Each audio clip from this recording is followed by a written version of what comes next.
द्वारा जानकारी जुटाई गई, सरपंच सचिव को फोन किया गया कि हम ग्राम पंचायत में आ रहे हैं, ये काम किया जाना है।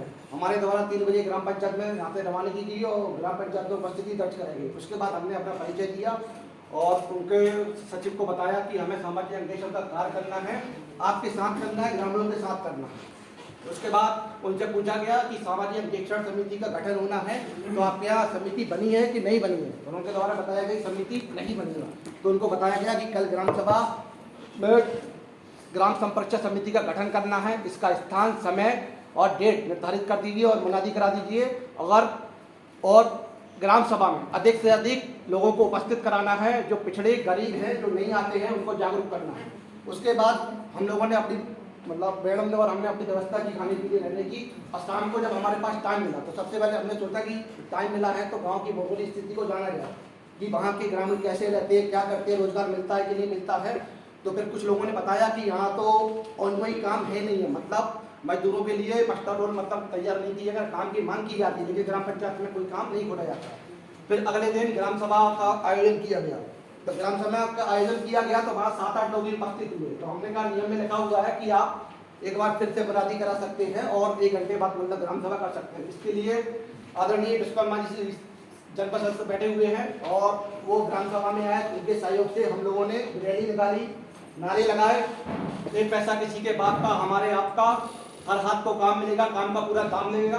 कम से कम 25-30 लोगों के साथ मिलकर पूरे ग्राम का भ्रमण किया, लोगों को एकत्रित किया, महिलाओं के लिए साथ में लेके फिर हमने ग्राम सभा का आयोजन किया। वहाँ पर उन्हीं को बताया कि ग्राम सभा में ग्रामीणों को ही संपर्क समिति बनाना है। उन्हीं में से जो पढ़े लिखे जॉब कार्डधारी थे, जो विगत वर्ष में सबसे ज़्यादा काम किए हैं, और महिलाएं थी अनुसूचित जाति, अनुसूचित जनजाति, उन्हीं लोगों ने अपना चयन किया और एक उमेश को अध्यक्ष बनाया। उसके बाद अब हमारा काम था कि अब अपन को नींव मजबूत करना है। नींव मजबूत करने के लिए हमने ग्राम जो समिति थी उनको प्रशिक्षण दिया कि आपको क्या करना है, कैसे करना है और क्या बोलना है और क्या नहीं बोलना है। उनको बताया गया कि सबसे पहले हमको भौतिक सत्यापन करना। भौतिक सत्यापन में जो कार्य होते हैं, जो कागज पर है, टीएस के अनुसार है, तकनीकी प्रकरण अनुसार, ड्राइंग अनुसार जो कार्य है वो है कि नहीं है, जो पैसा खर्च हुआ है वो उसमें दिख रहा है कि नहीं दिख रहा है, वो गुणवत्ता के अनुसार काम है कि नहीं है। और जो मटेरियल में सीमेंट हुआ, अगर कोई सीसी रोड बनती है तो कितनी बोरी सीमेंट लगी, कितना रेता लगा उसमें, और तलाई हुई कि नहीं, उसकी गुणवत्ता कैसी है, मोटाई कैसी है, ये सब चीज उनको बारे में बताया गया। उसके बाद मौखिक सत्यापन। मौखिक सत्यापन में उनको बताया गया कि अपन को पूछना है कि मजदूर का जॉब कार्ड बनाएंगे नहीं बनाए, नहीं बना है तो उसको प्रक्रिया के बारे में बताया। मनरेगा में काम करते हैं तो मजदूरी समय पर मिलती है कि नहीं मिलती ये बताया। उनको ये भी बताया कि कार्यस्थल पर बच्चे अगर छोटे बच्चे हैं तो उनके लिए छाया की व्यवस्था है, पानी की व्यवस्था है कि नहीं है, फर्स्ट एड बॉक्स है कि नहीं है। और उनको ये भी, अगर आप साइट पर काम करते हैं, अगर कोई दुर्घटना हो जाती है तो शासन द्वारा त्वरित जनपद और ग्राम पंचायत स्तर पर 1000 रुपये की राशि का प्रावधान है। अगर उससे ज्यादा राशि है तो उसका प्रस्ताव जनपद से, जिला से, कलेक्टर महोदय से राज्य स्तर को जाएगा, तो वहाँ 5000 की राशि उसको मिलेगी। अब इसके बाद दस्तावेज सत्यापन का कार्य के बारे में बताया गया। 7 रजिस्टर होना चाहिए, फाइल में सभी आवश्यक दस्तावेज होना चाहिए, नक्शा, खसरा, प्रस्ताव, स्टाम्प, ये सब, और एसओपी पंजी सब चीज होना चाहिए। उसके बाद हमने अगले दिन पीछे अगले दिन भौतिक सत्यापन किया गया ग्राम समिति। उसके पहले हमने समिति को से बोला कि कल हमें सुबह जल्दी उठकर अगर आप टाइम दे सकते हैं तो हम आपके साथ चलेंगे, आप हमारे साथ चलना, सहयोग से हम कामों का निरीक्षण देंगे। उसके बाद हमने मनरेगा योजना के 17 काम देखे, जो 17 का सामुदायिक कार्य थे, 4 काम हितग्राहीमूलक थे। 17 काम में से 6 काम अपूर्ण थी, तो 2 साल से अपूर्ण पड़ी है। तो उसमें सिर्फ इतना था कि मटेरियल का भुगतान होना था। अगर मटेरियल का भुगतान हो जाता तो सीसी जारी हो जाती, वो काम ऑनगोइंग नहीं दिखता। हितग्राहीमूलक काम में मेड़बंधन के कार्य कराए गए थे। मेड़बंधन कार्य मतलब टीएस अनुसार अच्छा था, मेड़ भी बंधी हुई थी, खंती पानी की मतलब पूरा खेती हो रही थी। बस ये था बोर्ड नहीं लगा था। तो उनसे चर्चा की, पूछा क्या बोर्ड क्यों नहीं बनाया, बोले तो उपेंद्र साहब से पूछा था तो उन्होंने बोला कि नहीं, बोर्ड जरूरी है, कोई भी आएगा आपसे नहीं पूछेगा, बोर्ड को देखेगा, अपने आप समझ जाएगा किसका है, कितना पैसा खर्च हुआ है, कब स्वीकृत हुआ है, कब ये हुआ है। उसके बाद आंगनबाड़ी सर मतदान भोजन के लिए हम लोग गए। हमारे सामने ही एकीकृत माध्यमिक विद्यालय था, तो वहाँ हम लोग स्कूल का निरीक्षण किया, मतलब साथ में गए, देखा वहाँ पर। तो वहाँ खाने की सबसे पहले हमने स्वच्छता समूह से बात की, रसोई का खाना देखा, वहाँ पर चीजें सब व्यवस्थित है, साफ सफाई है कि नहीं, अनाज कैसा है, सब अच्छा पाया गया। बस एक थोड़ा सा कमी थी कि उनका जो आटे रखने का कनेक्टर था वो गल गया था। तो बोले इसको, मैं इसके लिए स्कूल में शाला प्रबंधन समिति बनती है, जिसका काम है कि अगर कोई कमी है, कुछ है, तो उसको ऊपर प्रस्ताव में लेके उसको उपलब्ध करा दें। लेकिन फिर हम प्राचार्य जी से मिले तो उन्होंने बताया कि समिति बनी है, लेकिन समिति बनी तो है, लेकिन वो सक्रिय नहीं है। फिर हमने बोला अध्यक्ष सचिव को बुलवाइए, तो अपन उनको थोड़ा जानकारी दे देंगे, या आपके पास कोई जानकारी हो उनको क्या करना है तो अपन उनसे चर्चा कर लेंगे। अध्यक्ष सचिव उपस्थित हुए, उनको बताया कि अपन को इसमें निगरानी करना है कि भाई बच्चों के लिए बैठने की व्यवस्था सही है कि नहीं, ये फट्टी है कि नहीं, ये बर्तन है, भेदभाव तो नहीं हो रहा है, ये सब चीज़ें उनको बताया। तो उनके द्वारा बताया कि हम 3 दिवस के अंदर सब चीज़ों को ठीक कर लेंगे। लक्ष्मी भी बोलेगी 5 हो गए, 5 मिनट। भाई एक उचित मूल्य की दुकान पर गए तो वहाँ हमने सबसे पहले देखा कि गरीब लोग धूप में नीचे बैठे हुए थे, नीचे बैठे हुए थे गरीब। एक विकलांग का बेचारा ऐसे खड़े हुए थे, वो वहाँ पानी और छाया की व्यवस्था नहीं थी। हमने फिर सेल्समैन साहब से चर्चा की, भाई साहब आपके यहाँ पे कराता है, इनके लिए छाया व्यवस्था पानी की, बोले अभी मेरे पिताजी खत्म हुए तो मेरे को अनुकंप पर इनको रखा गया है ऐसे ही। तो मैंने थोड़ा सा आपके पास जानकारी हो तो उसको थोड़ा पढ़ लेना, यहाँ पानी और छाया की व्यवस्था होना चाहिए। नागरिक सूचना बोर्ड नहीं बना था, नागरिक सूचना बोर्ड नहीं बना था, तो उनको बताया कि ये होना चाहिए, जिससे कि लोग आपसे ना पूछे, उसमें देखेंगे कितना राशन मिलना है, कब खुलना है, कौन को मिलना है, कितनी पात्रता है। तो उन्होंने बोला सर मैं आप सर मत बोलिए, हम आपके साथ ही बराबर ही हैं। बोला कि हम कल बनवा लेंगे। तो उन्होंने कल नागरिक सूचना बोर्ड बनवाया और चालू दिया अगस्त में। इसके बाद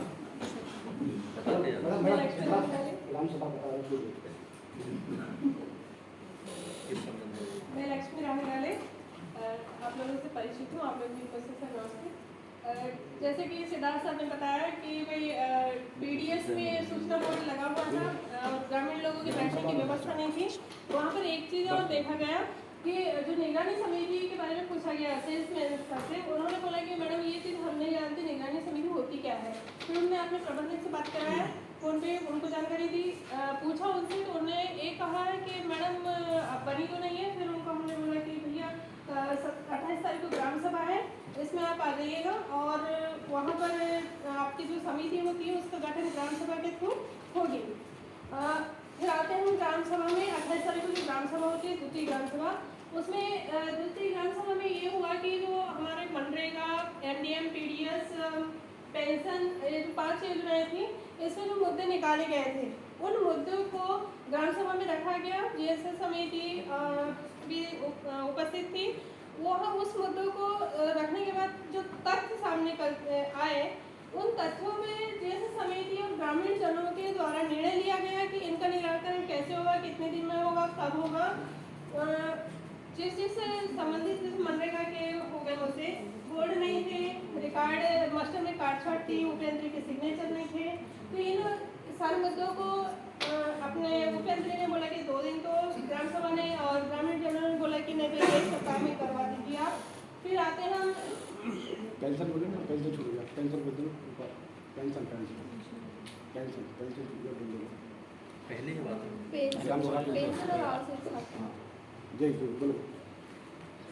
पेंशन में एक चीज देखा गया कि वहाँ पर 3 लोग आए थे, उपस्थित हुए थे। जब हम समय का ग्रामीण जनों से मिलने गए थे तो वहाँ 3 लोगों ने ऐसा बताया कि हमारे को पेंशन नहीं मिलती थी। उनको जाना हमने कि भाई आखिर इनको पेंशन क्यों नहीं मिल रही है, तो उनका BPL कार्ड नहीं बना हुआ था, जिस वजह से पेंशन नहीं मिल पाई थी। और फिर हमने जाना कि भाई पटवारी महोदय से इन लोग मिले हैं या नहीं। पटवारी महोदय से संपर्क किया गया, पटवारी महोदय भी तुरंत 1 घंटे में वहाँ उपस्थित हो गई। उन्होंने आवेदन भरवाया उन लोगों से और बोला कि भाई आप लोगों के BPL के कार्ड बन जाएंगे और पेंशन का सॉल्यूशन हो जाएगा। फिर एक मुल्लू, ये 3 नाम दिए हुए हैं जिनके पेंशन नहीं मिल पा रहे थे, BPL का कार्ड नहीं बना हुआ था। एक था निशक्त जन, जिसको हिल्स ट्राइब सर्कल नहीं मिल पाई थी, तो उसका 2022 में सर्टिफिकेट बना हुआ था लेकिन आवेदन नहीं भर पाए थे। तो इसका लेटर तैयार करके जिला परिषद जबलपुर में सामाजिक न्याय विभाग में भेजा गया है। हाँ ठीक है, आगे बढ़ो, नवाचार बोलो। नवाचार, वहाँ पर मजदूरों को रोजगार नहीं मिल रहा था। 3-4 लोग ऐसे आए थे कि बोले हमें मजदूरी, यहाँ पर मजदूर लोग थे, रोजगार उपलब्ध नहीं हुआ, जिसके कारण हम लोग बाहर जाएंगे काम करने के लिए। फिर उनको समझाया गया कि भाई आप लोग यहीं पर काम करिए, रोजगार गारंटी खुशहाली आई।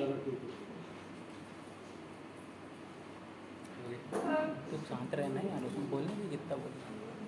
वहाँ पे मजदूरों के लिए सीसी रोड निर्माण कार्य का सीपीओ द्वारा टीएसएस के अंतर्गत मजदूर कार्य करने के लिए प्रस्ताव डाले ग्रामीण जन और टीएसएस समिति के द्वारा। और जो बोर्ड था सिद्धार्थ सर ने तो बता दिया है कि पीडीएस की दुकान में लगवा दिया गया। सतर्कता समिति का गठन भी ग्रामीण जनों ने कर लिया। ग्वारी टोला में सबसे ज़्यादा जो खापरगौरी पंचायत का गांव है वहाँ पर पानी की सबसे ज़्यादा समस्या थी। तो जनपद सदस्य महोदय ने एसडीओ सर से हमारी बात करवाई। उनसे बात की तो पता चला कि भाई उन लोगों ने टाइम लिया है। और ग्राम पंचायत सचिव जीआरएस ने भी बोला कि मैडम इसका पैसा आ चुका है, लगभग 4 लाख रुपए आना बताया उन्होंने। और पाइप भी आए हैं, आ चुके हैं करके बताया।